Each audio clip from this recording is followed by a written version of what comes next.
morning everyone. Welcome once again to the SRBPS online classes.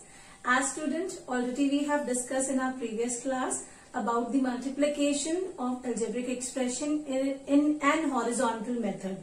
So today we will learn how to multiply the numbers by using column method.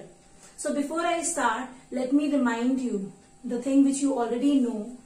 As already we know that when we are multiplying any number, let's suppose I wanted to multiply these two numbers.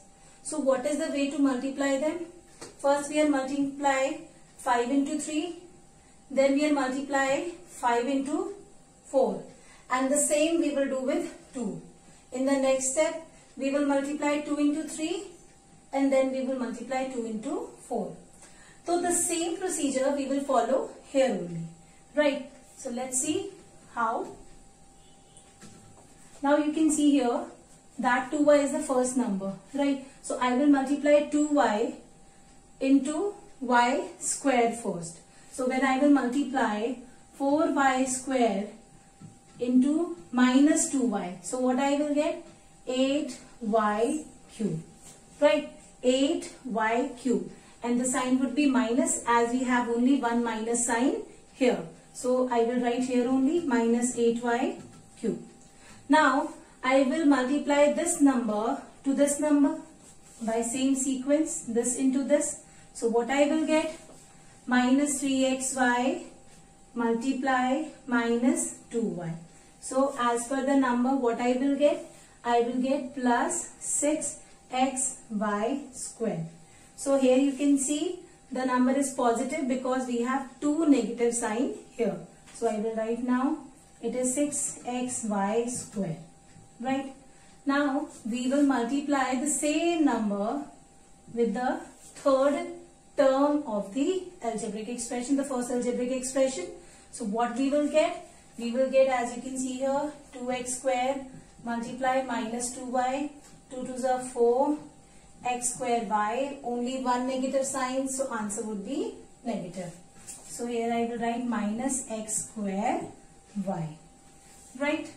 So we are done with one term multiplication right now. So now the same procedure we will follow with the next number, right? So when I will multiply 3x into 4y square, so what I will do?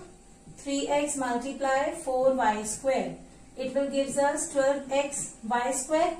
Right. So here you can see where is x1 and y2.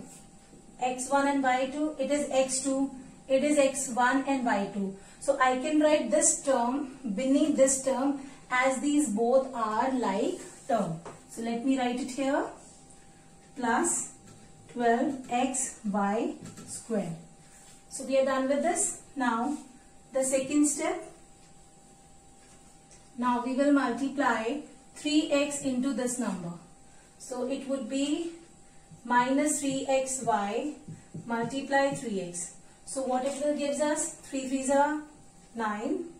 X into x1 will be x square y. And since only one negative sign here, so I will put minus. So now I can see that it is x square y and it is also x square y. So I can write this term beneath this term as they both are like terms.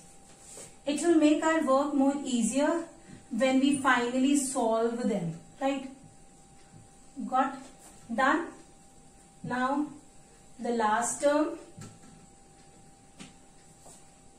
this and this. So 2x square multiply 3x will gives us 6x cube because it is x square, it is x raised to the power 1. And when we will multiply them by the exponential law, product law, it will become x cube. So here it is y cube. So we can see that it is x cube, it is y cube. So they are not like terms. So what we will do, I will write it separately. So here I will write it, right? Now we are done with the multiplication of all the terms. So finally what we will do now, we will start solving them, right? We will start adding them. So as per the sign only we will go. There is no like term of this. So it will come as it is.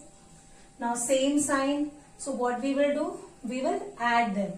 9 and 4 will be 13 x square y square, and since 9 is a numerically bigger number, so it is negative number, so answer will also be a negative number.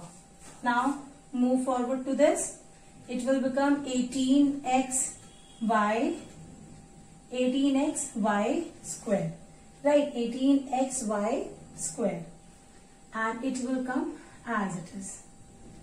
So this is the final answer after the multiplication of the two algebraic expression.